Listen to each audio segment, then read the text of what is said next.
Our modern societies have become very complicated and are changing so quickly that there is barely time to reposition or to develop a response to that change. Artists, however, have a unique ability to respond, often taking the role of pioneers or even activists.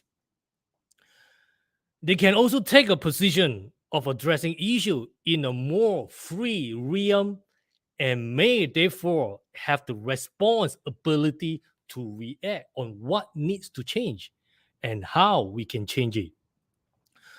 Globally, the contribution of creative sector is getting increasing recognition in building more sustainable societies. We have realized that climate change is, at least in large part, the creative and cultural approach to climate change has proved to be very effective, since it speaks to people on an engaging, human, accessible, critical, or fun level. Arts and culture have proved to be effective tools with which to advance new ideas and influence social norms.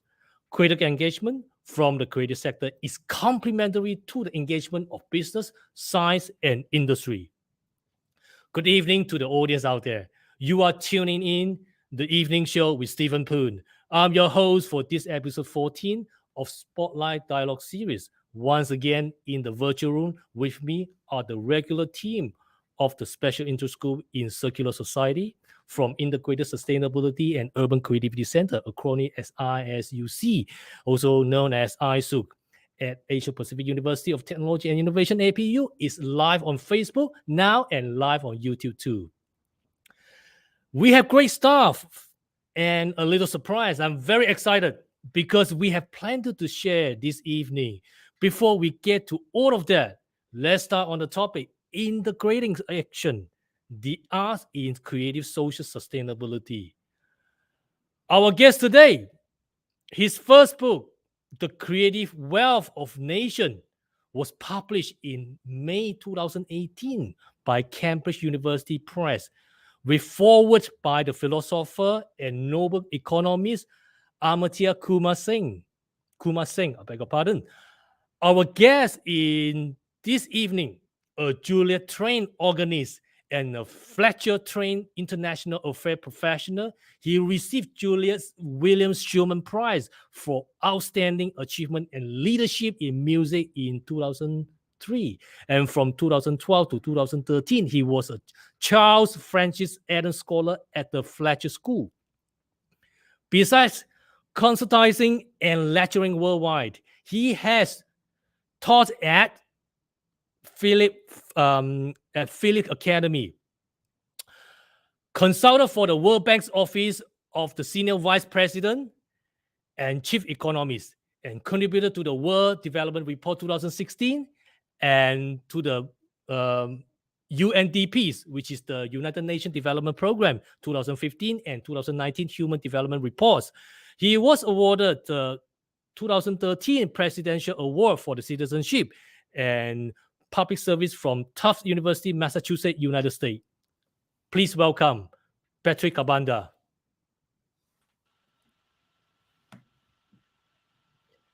Yes, Hi, Stephen, Patrick. thank you so much. Good evening from Malaysia. Good afternoon And to good you. Good afternoon from Uganda. Thank you so much for having me here. Patrick, how are you doing? How's your day? How's your day? My day is great Uganda? now that I am speaking to you. I'm Malaysian, and I want to thank all your guests for tuning in to share thoughts.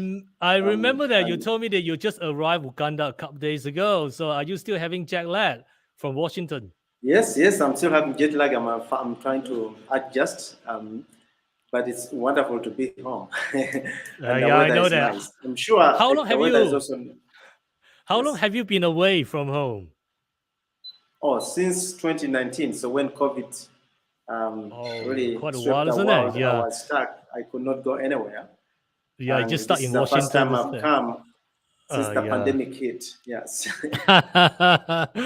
Good to be back home, isn't it? I always talk to myself, wherever you travel to, it's good to be back home. Yes. Okay, Yes. Patrick, we talk about arts today. Yes. Wow, Yes. big things actually. But in the prospect of music as a focus, according to the what you spoken to me earlier on, and also a little touch of the architecture, because you mentioned about Goethe, talking about the relationship between architecture and music. I think this is very significant, especially for humanity-wise. How to be more humane actually. So this is the part things that we can drive into today. Okay, let's get into this a little dialogue for today. Our crashed economies, fossil fuel-based energy consumption, and changing natural environment and climate are just a few examples that prove that our current system are broken in many ways. Yes. We have an urgent need for a new structure in society. But moving away from this current system is complex and requires imagination, vision, and creativity. The starting point for this dialogue today, Patrick, is a discussion into the potential of artists for proposing and envisioning alternatives and for shaping social sustainability in both negative and positive ways. So, Patrick, how does a creative practice enable us to explore the immense complexities of our times? Yes. Thank you so much for that question.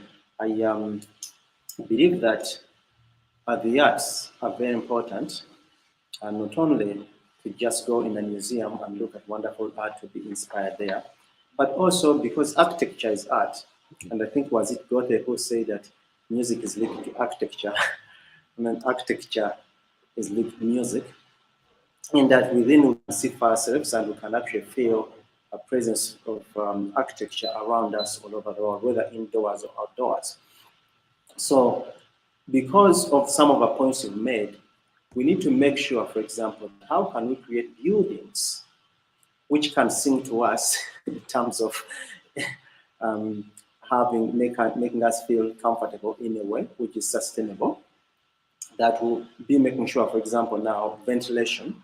How can we design buildings which have basically functional ventilation, not only just for COVID, which is very, very important, but also for air conditioning, because the air conditioning, for example, takes a lot of energy, as you may know. And you know, the world now, I think, especially in Europe and the United States, I think you've been seeing headlines. And I think other parts of the world, maybe also Asia, I think, heat has been terrible this year, breaking records. At least in the UK, this year, I think they had the hottest days they have ever recorded on file. I think that's what it has been. And I think you can see that if we design buildings which can help us mitigate these kinds of issues, it's very, very important. And with that comes on to imagination, creativity, and architecture is right there. So it's not just going to be building things the same way we've been doing it, but building them in a sustainable way. But also the materials we use. Okay? It's clear that not everyone can be able to afford a brick and kind of traditional ways of building. There are some sustainable ways, which unfortunately in many countries have been discarded for supposedly modern ways of building. But as you see, that's not sufficient as well. So architecture as art can be inspiring us. And it doesn't work alone, as you say, because it has to work with engineering as well. But these two can merge together to make sure that we come up with sustainable systems. Yes. Okay, Patrick, in your context, how does biomimicry contribute to sustainable development? Because you mentioned about spacing, biomimicry. So why do we make work about or for the natural world?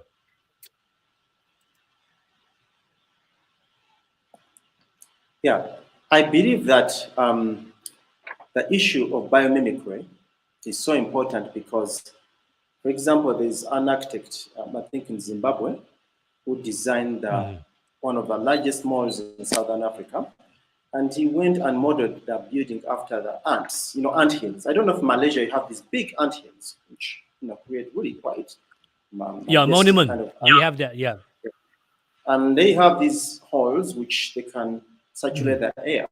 And this gentleman tried to copy that idea and try to see how can this help us to come up with a sustainable building. I've never been there to see that building, but I hear it doesn't use air conditioning. It's one of the most sustainable buildings you can find. The shopping mall, imagine shopping malls, as you know, maybe COVID has changed things, but they tend to be very crowded when people are there. Yeah, sometimes there is this kind of potential in it. Yeah, so go ahead, please. That it's very, very important to make sure that we come up with ways like that. And of course, there are many, many examples in the world. The birds use sustainable materials, and how they do that, how they can design these buildings for comfort. Just really using pieces which are not manufactured anywhere, but they can come up with ways. And how can we learn from that? Okay, and many animals are able to actually come up with nice ways of how they come up with building their own buildings. And how can we learn from? And actually, this has been done before in many ways. So, and especially that Zimbabwe example, which comes to mind, is a perfect one to show us what can be done in this kind of situation. So I think it's a kind of approach to innovation that seeks sustainable solution to human challenges by emulating nature's time-tested patterns and strategies. I think the goal here is to create products, processes, and even policy, new ways of living, like what you said, because of the COVID-19, things has changed that are well adapted to life and Earth over the long haul. Yes.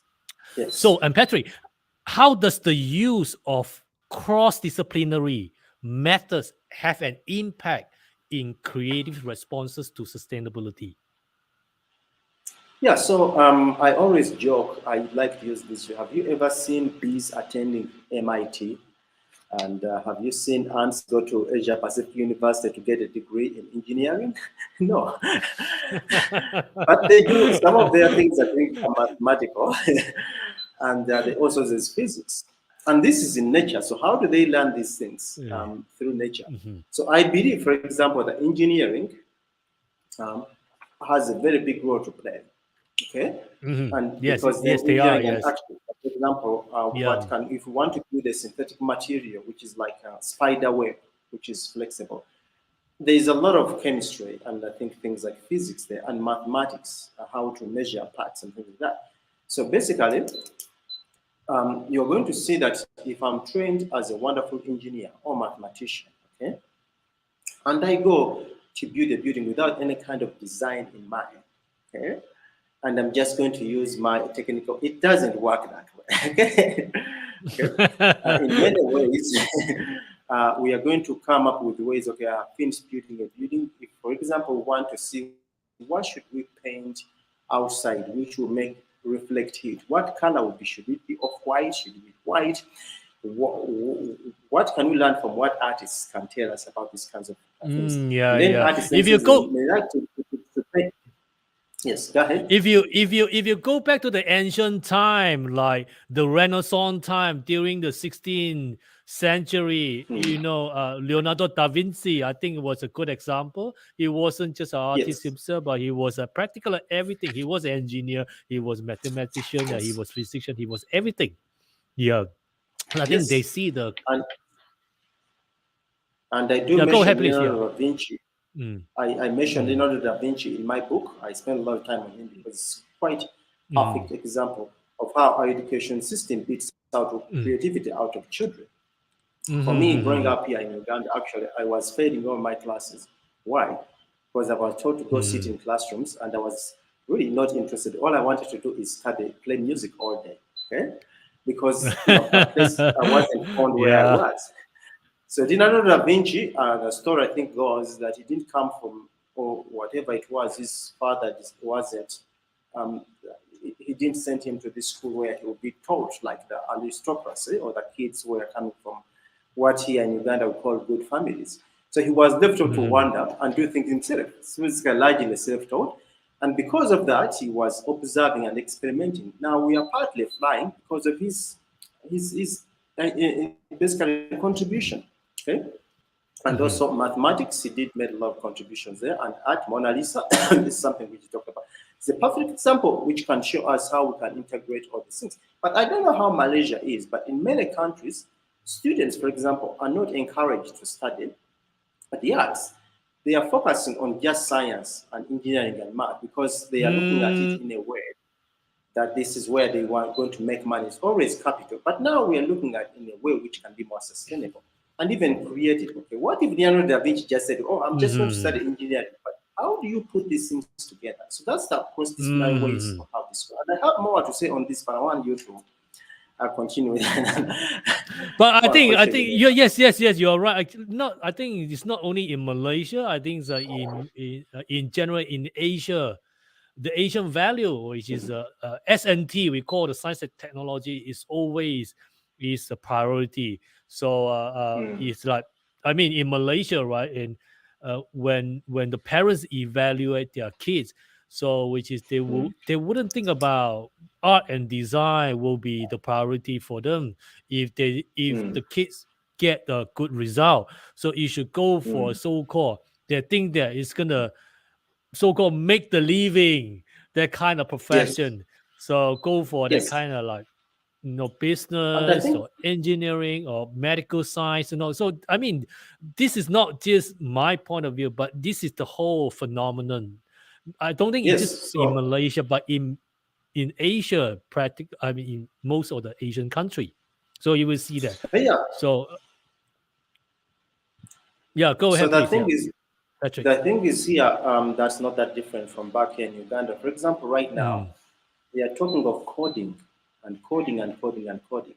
Okay, but you know where coding came from? Actually, the first example of coding, I mentioned this in my book. But there are these three Muslim brothers who were toy designers, and they came across this organ which had a Greek design, but they wanted the organ to play. I'm sure you've seen a player piano which can play itself. But I want to see how can we make this organ, which was water powered or hydraulic, how can we make it that it can actually play different tunes and change? So they would cut these cylinders to encode them with different ways of playing music. And that's how the concept of software and hardware came into place. They just did not go to study math. They were actually playing around and coming out with these things. So I am not saying that math is important. For example, for me, I can actually tell you something ridiculous, that actually 2 plus 2 can be 5, okay? But I can't tell you that you just mathematical. I have to use music to tell you that. There's plenty of math in music. And actually math for me comes to me easier when I use music to understand math, okay? So, and the way is I can say that 2 plus 2 can be 5 because I can say triplet in music and I saw a duplet and I have one measure and they can fit in perfectly within that sentence and it can show me exactly how it fits in. But if you just give me a piece of paper, I cannot be able to solve it for you, okay? Because that the concept is just like 2 plus 2 is 4. So there's plenty of math. Yeah, mathematics 2 plus 2 is 4. So it never changed. Nobody can debunk this. Okay, who's going to debunk this 2 plus 2 equal to 4? Yes, exactly. Yeah. So basically, in my case, I will not be able to tell you until I use music to understand it, okay? It will not be perfect in pure mathematics, but the arts go beyond just calculations, okay, and math. So there's the way it can work out. And also what's very fun about this, music has time, okay? A lot of time signatures and everything. And even architecture, there are rules and stuff, but there's creativity. If I play for you in a mathematical way, the music cannot work out well, okay? I have to be able to be artistic and creative and make it flow a certain way, while also knowing the math behind it on the rhythm, okay?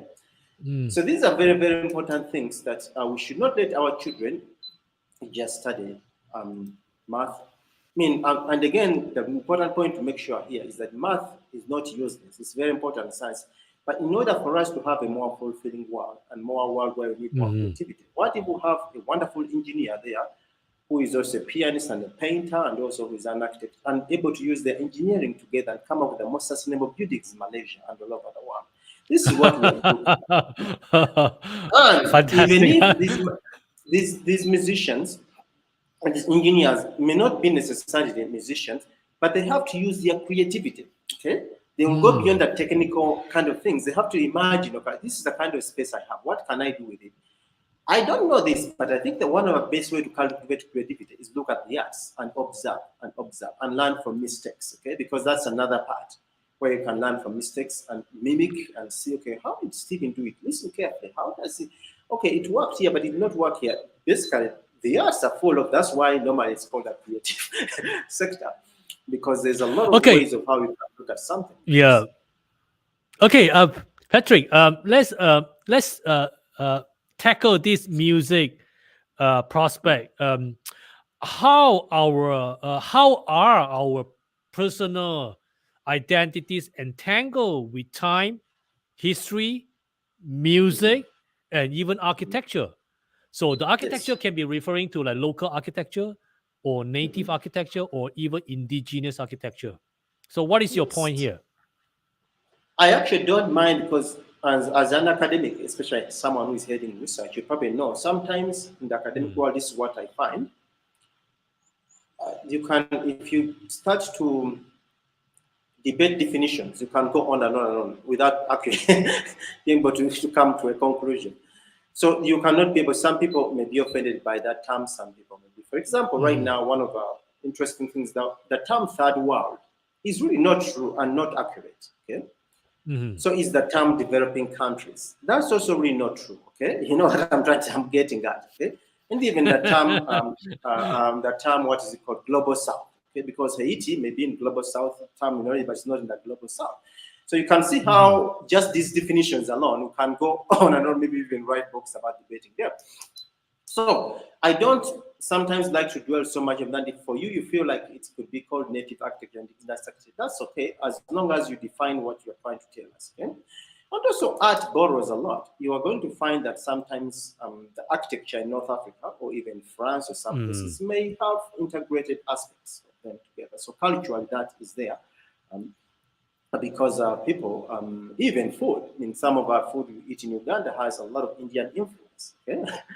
And I'm sure in even many other countries, a lot of Asian kind of influences from art. So these things can mean. So anyway, whatever you may call native architecture, it has to have a definition. What we find, this is something not just being imposed on. Okay? So back here in Uganda, for example, I'm coming here and we are doing some innovations and some things. And I'm saying, okay, this is what people say. If you use non-native ideas so much, sometimes you pay price because the climate is not suited for, okay, these kinds of kind of idea. But what if you get to understand how the local architecture or the local landscape is and try to see how does this fit in together with some other tricks you have learned from someone else? Because this happens, okay? And then you can come up with things. So these native and traditional stuff is great. Now, one of our biggest problems is not always taken seriously. And one big example, we don't like it or not, but maybe you have it in Malaysia, in Uganda, and this is largely still true, I think. I grew up being told that many of us grew up being told, if you speak English, you are very smart. Okay? You speak British English, you are even smarter. Is that?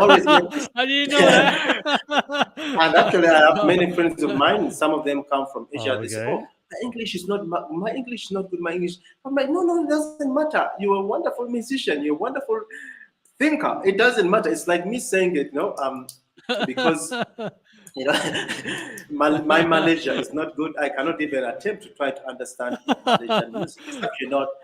So what we have to do is to try to see how do we take seriously our traditional architecture, and that it doesn't have to come from a certain place, especially Europe, our standard to be for it to be great, but that we can actually learn from our own architecture.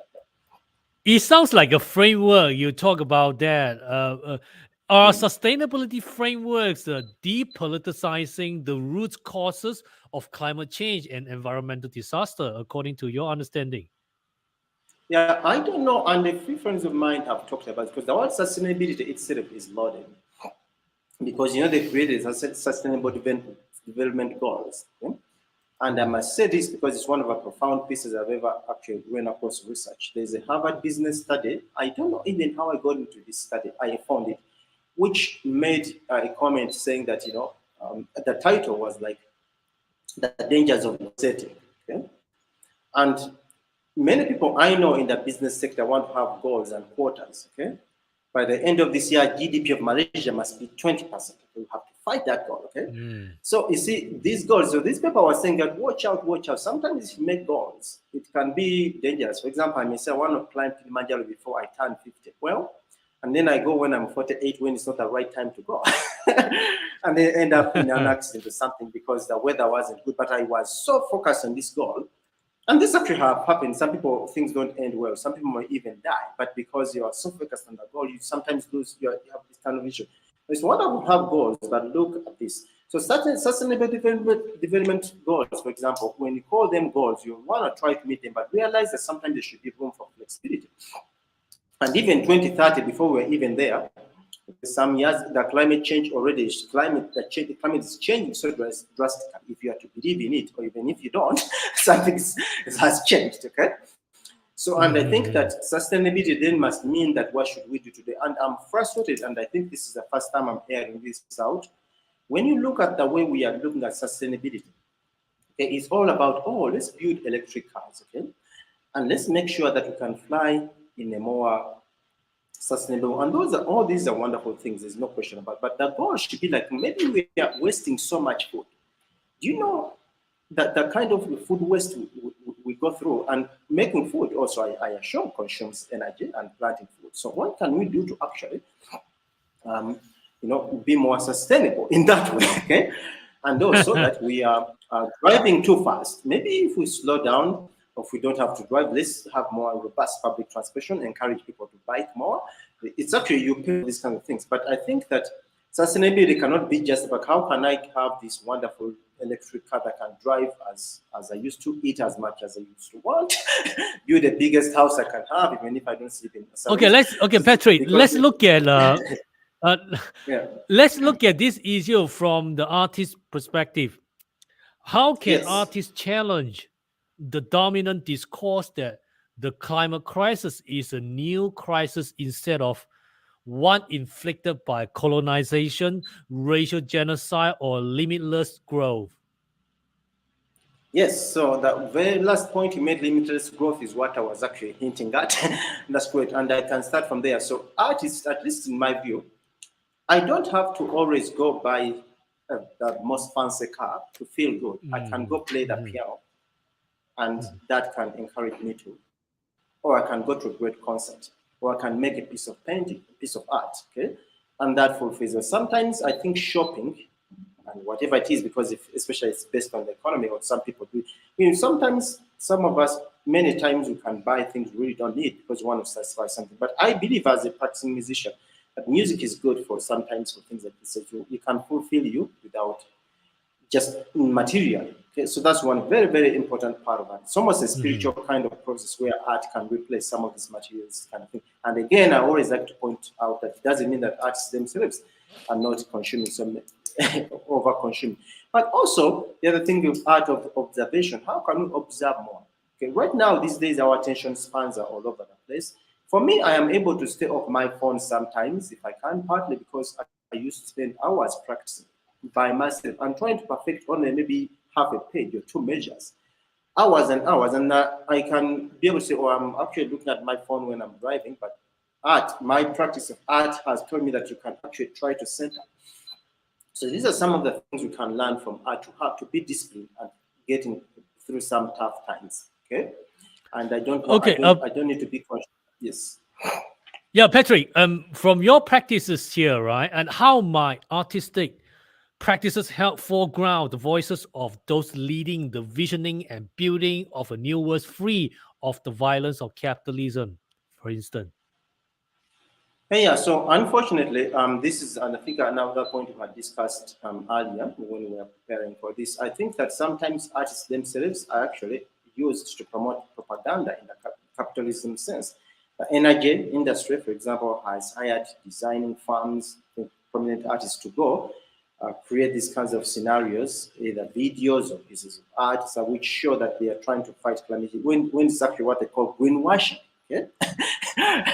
And art can be a powerful conduit, but actually, if art is used well, it can show the opposite, where actually it can point out that, hey, look, if we do this way, in the right way, in an art creative way with art, we can go even really green. Yes. Okay, let's look at the space between artists and space, especially the architectural spaces. How do artists hold architectural space that contain pain, friction, and grief? Yeah, so for example, right now in the United States, what has been happening is to remove all these monuments where I think some of them were allegedly basically about promoting kind of America, which is really about people who came to occupy America and not representing Black Americans, for example, Native Americans. And those were crafted, I think, as art, public architecture. You see what I mean? Pieces of art, symbols of some sort.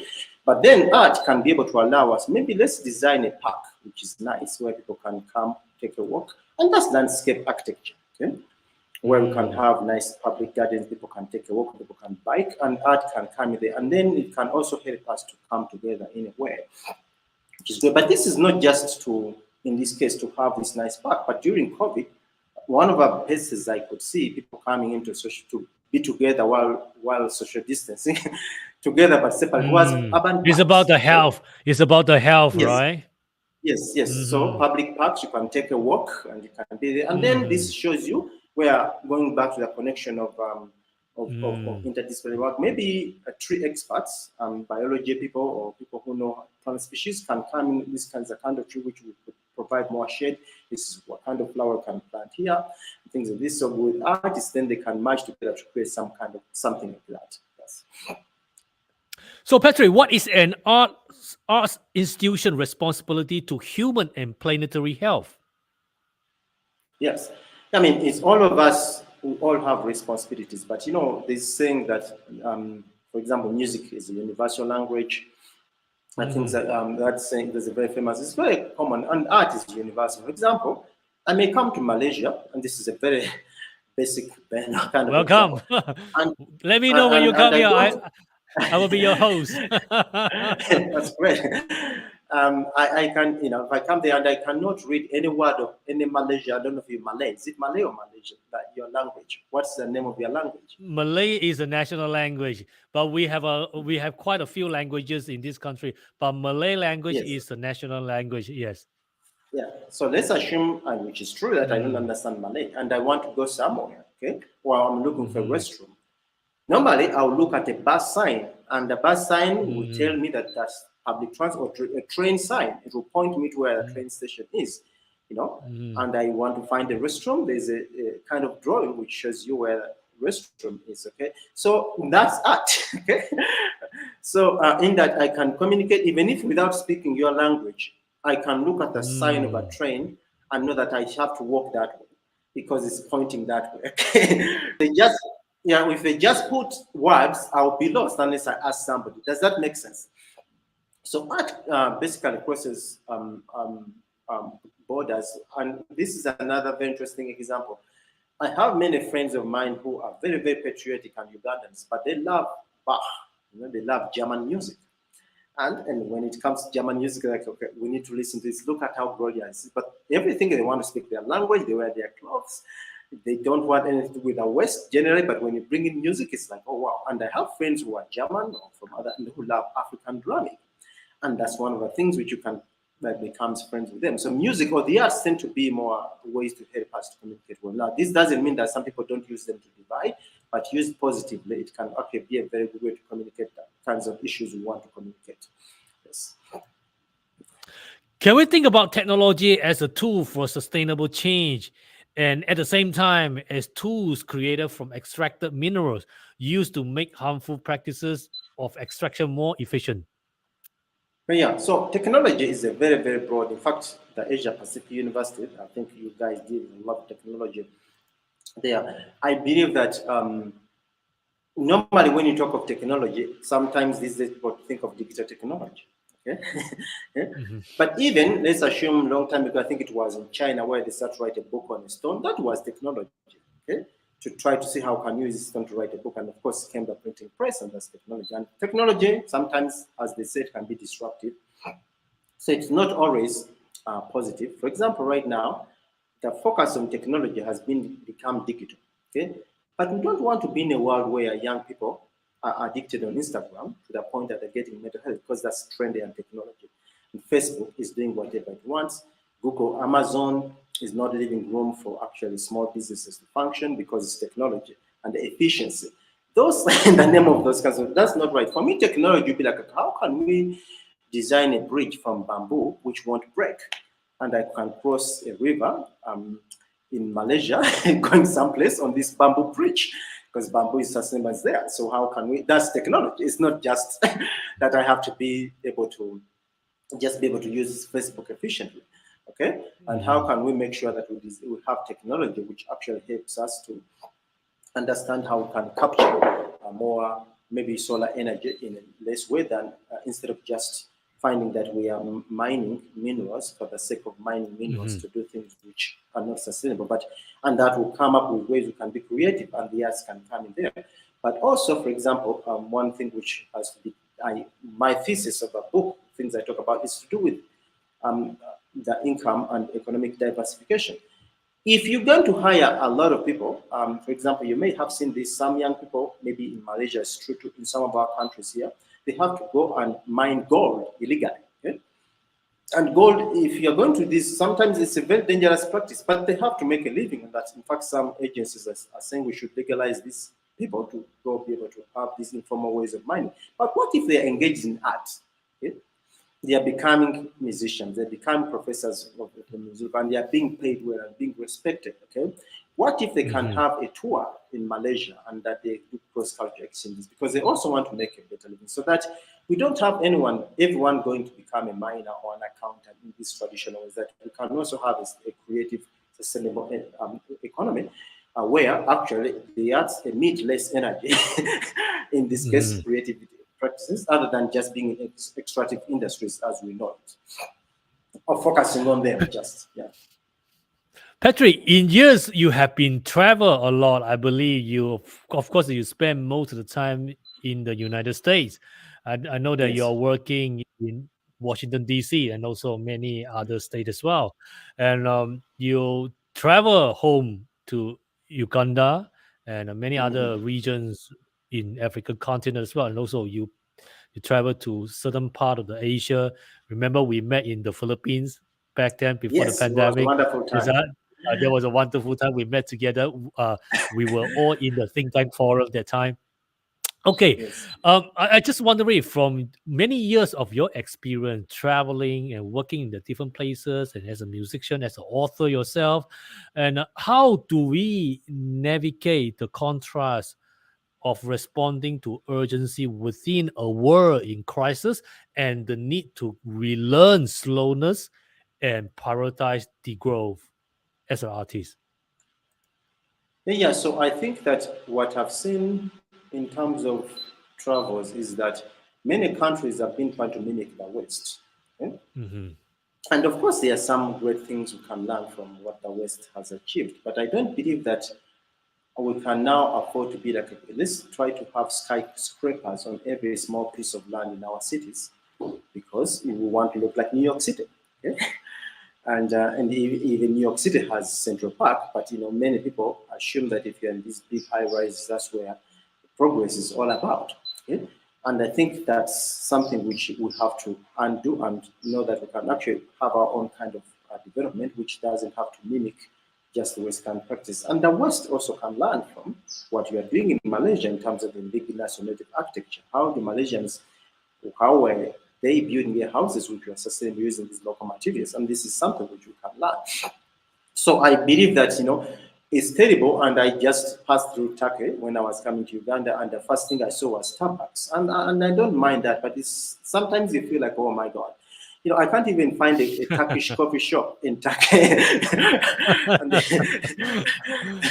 This is also so, happened in certain part of Malaysia, but so not it's basically but this is not in the big city, but in the outskirt of Malaysia. But I see that so once. Yeah. and I think that artists in this case would tell us that, okay, would you want to go and Mm, I know maybe Ugandan music is great, but what if I go to every airport and the only music I can hear is just Ugandan music and stuff? Of course, it's not right. Okay? I mm, want to hear some Malaysian music. I want to hear some German music. I want to hear some jazz. I want to hear. To have this rich cultural diversity because every culture has a lot to mm, contribute. So I think that's very, very important. And also in terms of looking at how architecture works. Maybe there's a reason mm. why the roofs are slanted this way in Malaysia. Is it because of wind? There's a certain part in Uganda which also has a certain maybe kind of topography, whatever it is, and Mhm. like maybe you can learn from them what they did, other than always rushing to New York. Okay, okay. So I think these are some of the ways art can help us to be able to integrate some of kind of heritage kind of things and also learn from each other what works best in local contexts as well. Yes. Patrick, you mentioned multiple times on music. So okay, let's delve into this music context now. Yes. Um, Mm. wow, the potential of creativity and of the arts for societal transformation towards sustainability has gained attention over recent years. Mm. A specific focus on music is lacking in sustainability science. Yes. What are the specific potential of music and why should we care? I think that's a good hypothetical question to many people, especially for the layman. Collective musical practice enhances group And cohesion, yeah. and musical improvisation trains Mm. social creativity, both of which are important resources Mm. for organization resilience. Turning to the Mm. experience of music on the individual level, cultures of sustainability can be fostered through a musical Mm. aesthetics of complexity that opens up to the ambiguities, ambivalences, contradictions, and creatively chaotic dimension of the transformation towards sustainability. However, Yeah. music is the double-edged sword, and its Yes. emotional power can be deployed Mm. instead to strengthen prejudice, simplify Mm. worldviews, and restrain creativity. So, Patrick, How is music relevant to a cultural transformation process aiming to enhance the resilience of human communities? Yeah, so of course, music being talked about as a universal language. Basically, it's a language you speak. But as you just pointed out correctly, sometimes this thesis by Joseph Nye of soft power, that in music and culture, things like that fall into the idea of soft power there, and any kind of power can be abused. Okay, so music, I can, especially in this age of information and misinformation, I can go use music and spread false information. Okay, okay. But music used actually in a positive way, where people don't want to wear masks, you can sing a beautiful song encouraging people to wear masks. Okay? Where people would rather drive bigger and bigger cars, which consume a lot of energy, you can sing a song where taking public transportation is a stigma, where it's okay to actually take public transportation, and they sing a song can actually reveal that information better than a politician. So these are some of the ways where music can be so powerful to reach people's hearts. And of course, music is always integrated in many, many areas. For example, this is also maybe not that very significant, but let's assume there's a restaurant in Malaysia which uses sustainable cooking materials, and they are one of the most sustainable food chains or restaurants in Malaysia, but they lack the customer base is not that strong. Sometimes one of the things they do, they bring in bands to play to entice customers. As someone who used to play cocktail piano in a hotel, I know some guests specifically want to come and eat at this place because they want to hear the piano as well. Okay, so music can also be, it can be in the background, can also attract. Okay? Let's assume you want to have classes for young people about new ways of Malaysian architecture, which is more sustainable and also has a component of cultural heritage, but they may not be. It may not be their cup of tea. You can find the music which speaks to them, and maybe through that music you can gather them together and use the music as a way to communicate what you want to communicate to them. So these are some of the ways music can work to help us get there. Exactly, and I can't believe our time is flying so fast, and now it's almost another about 15 minutes now. Okay, let's look at how can music help us to address the climate crisis, since like we have like talking about music in that prospect. Musician and music psychologists. Well, there is a music psychologist they call. I lately found out that. So musician and music psychologists are acutely aware of the power of the music, and we all know that as well, and its ability to influence our emotion, moods, Yes. thoughts, well-being, identity, and behavior Yes. towards others. Indeed, Yes. music is often used to help address specific problems, especially within health and well-being. The problem of the climate change is becoming increasingly well established in public discourse nowadays, Yes. and yet individuals frequently fail to act in an environmentally friendly manner. Within the field of environmental psychology, several empirically based theories have been developed to add the understanding of why individuals behave in the ways that they do in the relation to the environment. So, Yes. are there ways of using music to enhance the positivity of people's anticipated emotion when they are considering whether or not to engage in the pro environmental behavior? Yeah, so one of the things I probably bring in now is to first of all appreciate the music itself as music education. Okay? Mhm. So if you're constantly cutting music in schools, it's not doing us any good. Okay? But if you elevate music and understand, as the psychologists you mentioned, understand the power it has on our human nature, then we'll have a chance of actually even more paying attention to communicate things. For example, one thing which always come up in my work, and I think as a researcher too, sometimes we always assume that they have just get the right data, the right facts, the correct information, and they just send it there to people. It's going to work. But you and I know it's not true. Okay? Some people here are denying climate change based on emotional issues. And if the data is to be remember the previous United States president. He did not believe that.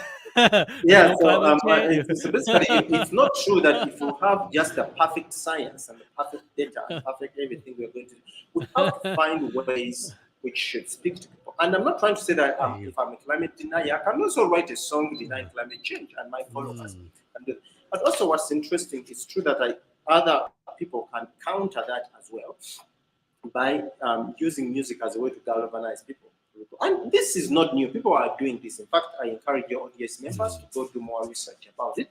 They can find that there have been many artists who have been at the front and center of climate change, especially musicians singing about it. In fact, even the United Nations recently it was some kind of scandal you may have heard about, where they paid a lot of money, millions of dollars, to some young British lady to write a song for climate change. Do you hear about this? Because it made a lot of news about maybe last year or some months ago. So indeed, that was, I think, maybe a blunder, because the way it was taken was not, I think, approached in the right way. But that doesn't mean that many artists have not actually used their music to try to educate the audience about how we can actually live in a more sustainable world. Yes. Is it possible to enhance the actual experience of the environmentally friendly behaviors using music? Yes, I tried to hint that earlier. One of the things is to also suggest, and again, this is a real interesting example, because many of the musicians, or especially celebrities and pop stars, live like his lives. Is that the way it is? Big, get this and that, and they're used as influencers. Oh, if I'm just as famous as Stevie, Yes, especially the pop music today, isn't it? Yeah, I can these big cows, and I can have this wonderful big hand and 1 million shoes, and I can Instagram. And they're used by all these companies to market products. Some of these products are not sustainable.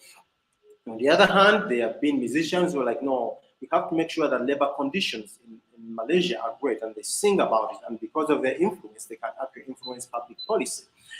Okay, so because they have these followers where they can educate, they become like gods with a small g. So if they're using their power in a good way, it can actually be very, very influential. I mean, you and I can go and talk until the cows come home, but if someone famous is not really picking up the message, sometimes it will not be heard.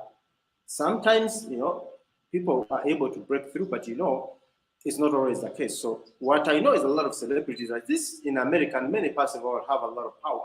And what if they could use that information to promote more sustainable ways of life? And this is not to say that things have not been done, but I think we can do more to have that coming. And again, because music is architecture, I need self-linked architecture, and architecture is music. These kinds of relationships can be combined together to see how can we influence people, because architecture is surrounding as well the way you are in a building. So how can we change people's moods about these kinds of things? Can we use musical genre stereotype to strengthen individual subjective norms? Can we use music what? Can we use musical genre stereotypes to strengthen the individual from the subjective norms? Yeah. So yeah, music indeed. If I come and I think they say there's a saying which goes like, if you speak to someone in a foreign language, they hear you. If you speak to them in their language, local language, they understand you. Does that make sense?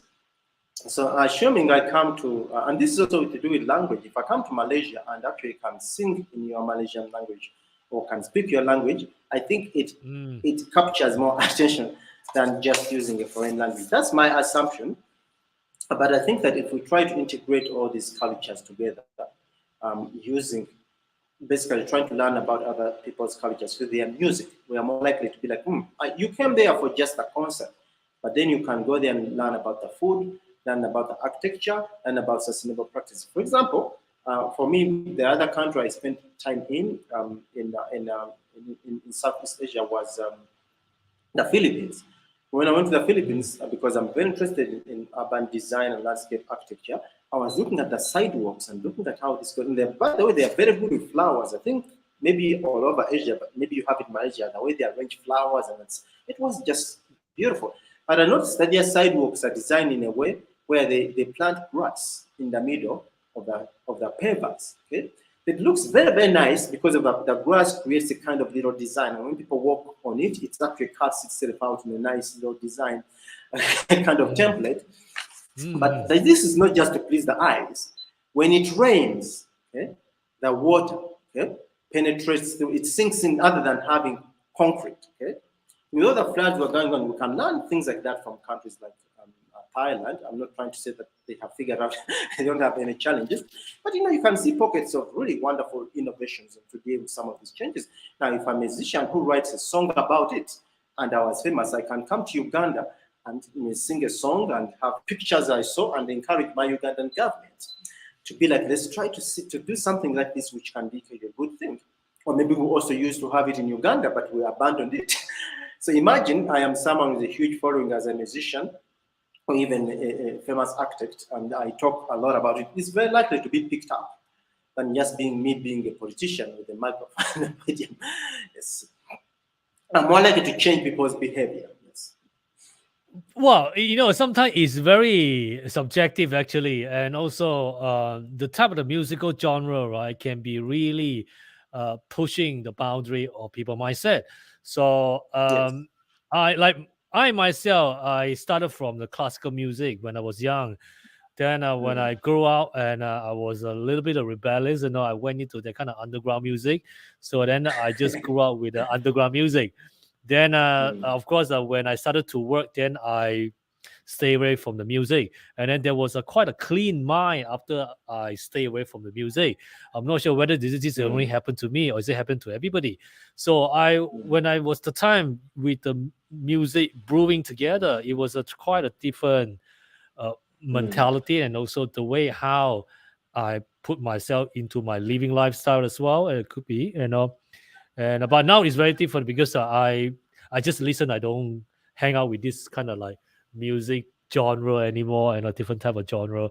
So I'm not sure about how you react on that. As you are also musician yourself, and then you are practicing music. Then you are still playing music. So yeah, Yes. what are the things that you want to share grew up with music almost all your lifetime now? So would you like to enlighten us, or probably you have a different view? Yes, I will talk about this, and this I will come in where I think we started a little bit. And I think that for me, the struggle was to become a musician because people thought that I will starve to death. Maybe they are, they have a point there, and I will never go anywhere. That has not been true. All I right. met you in the Philippines. Part of our work was with my music and culture research. We are both doing. But the idea was to start away from that because you're not going to make money. Sometimes it's like, oh, no, you're going to go to nightclubs because people think that you're going to become just a nightclub musician or pop star. You're going to start hanging out with the wrong crowds because they associate that with it. But it's like saying that everyone who drives a Honda is a thief and don't ever drive a Honda. It's not true. So some people can only drive a Benz. Some people can be like, okay, well, it may be hijacked to a certain kind of people. All kinds of music has beauty in it, and some people may use it for other different kinds of ways. So, for example, someone could argue that all people who listen to classical music are elitists. Okay? So don't listen to that music because you're going to become. It's not true. Okay? First of all this, if history tells us, really gives us lessons, I think all of them, Mozart, Bach, they are quite struggling. I think from what we read, they were not like rich people with millions of dollars in their accounts, but they had a huge social influence in their lives. So this is to say that if kids or anyone wants to pursue music, they should pursue it, and they could pursue any kind of music they want to pursue. My only thing I'll add is that, yes, use it for positive influence in a way, and it's very easy to be obsessed with becoming a celebrity. Stephen, what is it? His name is going by Richie, Lionel Richie. Lionel Richie. Yeah. And actually, I I'm don't know also him. unusual. I don't know him personally, but I. But you know of him. Okay. He said something which is very, very important, and I feel bad that I forgot to mention in my book. He did say that these days we have created artists and not creative artists. Does that make sense? Okay. So we have created artists, but not creative artists. And you understand what he meant. It's almost like it's manufactured to go to capital money, blah, blah, blah, and not actually something which is creative. And that's where I think the distinction where Amartya Sen comes in, where at least for me, I understood him. When people were music, they are focusing on capital. Okay? Capital that is about money. They are not focusing on capability that maybe it will open my mind up, and I'm curious to know how does music connect with architecture, and that can feed into research. And maybe your student will listen to this or one and go and do more research and maybe write books which inform the world. That was not the point. Their point was like, how are you going to make a living? They're so obsessed about that part without realizing maybe I'll be more observant. Music told me that if I go to a place, look around, I can afford to take a moment to get off my phone and look because of my music training. And then I go to a place like Thailand and I'm like, oh, this is the way they design their sidewalks. Oh, look at this. Because I'm used to being able to look at small things and things like that. So I think that this is what I would say of how to can use art. It's not just about making money, but how can it help us to challenges like climate change, opening our minds. Yes. Exactly.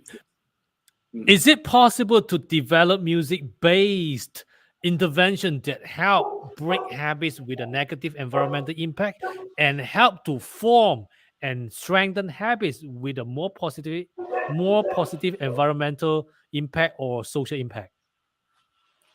Yes, I believe that that's possible. How it's possible is to see that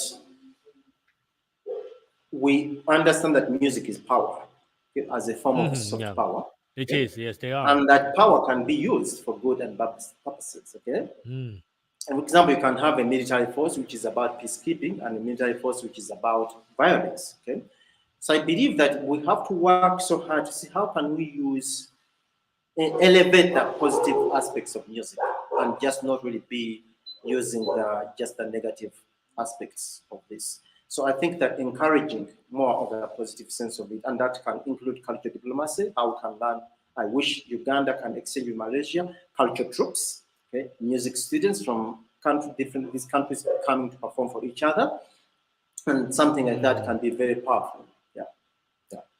Yes. Right. Let's look at this from the which is non-musical actions. What is the influence of musicians' non-musical action on fans and listener ecological worldview? Their awareness of the environmental consequences of the specific action, their ascription of responsibility, their pro-environmental personal norms, and their day-to-day environmental behaviors. Yeah, I will answer that by mentioning to people who are. One of them was my professor and also Mexican ambassador to the United States. He was there for 1 year, right before I think maybe after the first year of Trump, and then his name is Miguel Bazanet. He did tell me when I was trying to write my thesis that Patrick, instead of I was writing a paper for him, which I think some of the material I used ended up my thesis. It's like, okay, well, the research you're doing is new. You may not find a lot of things, but why don't we do it? Just imagine what you like to have, what you envision in your mind, okay, from what you think, and then try to build a case about what you want to imagine, okay? Because you may not find primary research or what you do quickly to write your thesis. So that's one. Another person is Muhammad Yunus, who you may know, Grameen Bank. One of the people also I was very fortunate, in addition to Amartya Sen, he one of who endorsed my book. And also a Nobel Prize winner in peace and design economics. And I think he started Grameen Bank in Bangladesh. Muhammad Yunus likes to say this, that, also let's be more imaginative. Let's write novels, create movies. What if we create a movie and your students in the media there can create a movie about a sustainable world? They create a movie. And actually, one thing I should bring in now, which I had forgotten, is that music tends to be cross-cutting, in that in movies we have music, in theater we have music, and photographs can also be accompanied music. So basically, many movies have music accompanying them. Mm. That's very easy to see. So you can help these artists collaborate, filmmakers, musicians, and all these producers, and go. They imagine a world where we can be more sustainable. Okay? Create a short video, maybe 7 minutes or 13 minutes or whatever, documentary, and that can be used as a tool to show the world, okay, this is what will happen if we don't act. This is what will happen if we act. That is the more effective point, in my point of view, and I think as people, Muhammad Yunus have a point there to say that, to try to show people vividly, if we can imagine what we want, and this is what we could do, okay, with art, yeah, including music. Yes. It's some kind of music therapy, isn't it? Yes, yes, yes. Music therapy and music education. Yes, yes. Okay, let us conclude the dialogue this evening, Patrick. Yes. Yes. I just share with you also the things of what I have taken note from the things what you share, and also I just put it together how I see that. Art making and artistic thinking play an important role in cultivating social culture sustainability, shifting public Yes. perspective and perception from a mechanistic, siloed Yes. culture to one where people seek to cross traditional barriers such as discipline, place, and physical Yes. space, like what you mentioned about architecture, to Yes. engage in creative social stewardship, Yes. to isolate one system from another, which is the definition of siloed, is to engage in Yes. framing the world through an industrial paradigm Yes. with We want a more opportunities integrated. that enable artistic thinking. We may invite the public to consider how the worlds we inhabit, both our natural and our digital landscape, do not exist mechanistically. By Yes. cultivating artistic and ecological thinking, practitioner like you especially, across Yes. disciplines can grow opportunities for stewardship and encourage social engagement and active cognitive reassociation with our environments. Yes. With that, Patrick, this is a great Yes. thank you so much for giving us the time today and for sharing all of your expertise, your thought, your philosophy. So well thought out, and it gave us a lot of to think about as well, especially me. And from Yes. I practiced until I gave up, okay, it likely spears some more questions. So it wouldn't be surprised me if you and I maybe meet up again and have another Yes. conversation around some of these follow-up questions that I'm sure will be coming our way. Awesome. Thank you so much once again, Patrick. I appreciate Yes. it. Thank you for being with us all the way from Uganda. Thank you. Oh yeah, so Stephen, yeah, thank you so much, and it's wonderful to be here, and it's great to hear about the work you're doing as the head of research for the Integrated Sustainability and Urban Creativity Center at the Asia Pacific University. We are very lucky to have you, and I'm grateful also to see that you've added me to your list of guests. So it's very, very important kind of initiative you have for this dialogue series, Spotlight Dialogue series.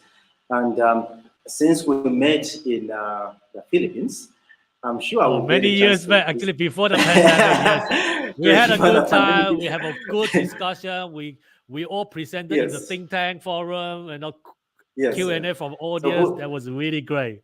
Yeah. Yes, who knew that years later? And now COVID is dying down. I'm very, very looking forward to coming to visit Malaysia.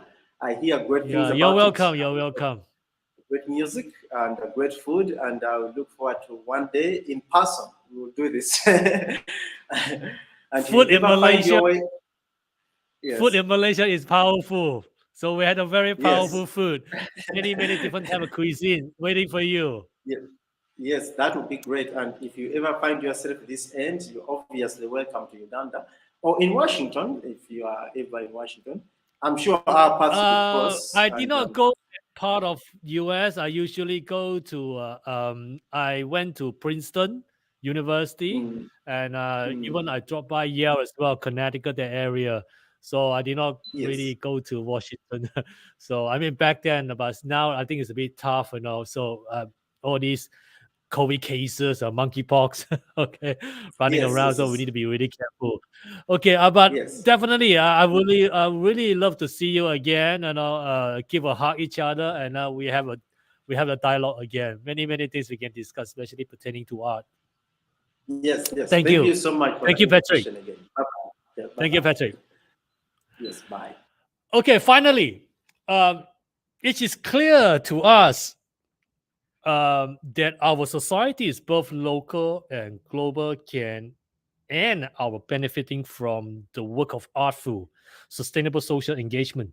In the future, we hope to continue finding creative ways to have conversation around social cultural sustainability through creative social stewardship. We can reintegrate people with each other, people with their natural world, and people across discipline to cultivate connected ecological thinking that nurtures social cultural sustainability practices. Thank you thank you all for joining us for our episode, Integrating Action, the Arts in Creative Social Sustainability. Please remember to follow our Facebook page, Spotlight Dialogue series organized by the Special Interest Group in Circular Society from Integrated Sustainability and Urban Creativity Center at Asia Pacific University of Technology and Innovation, APU.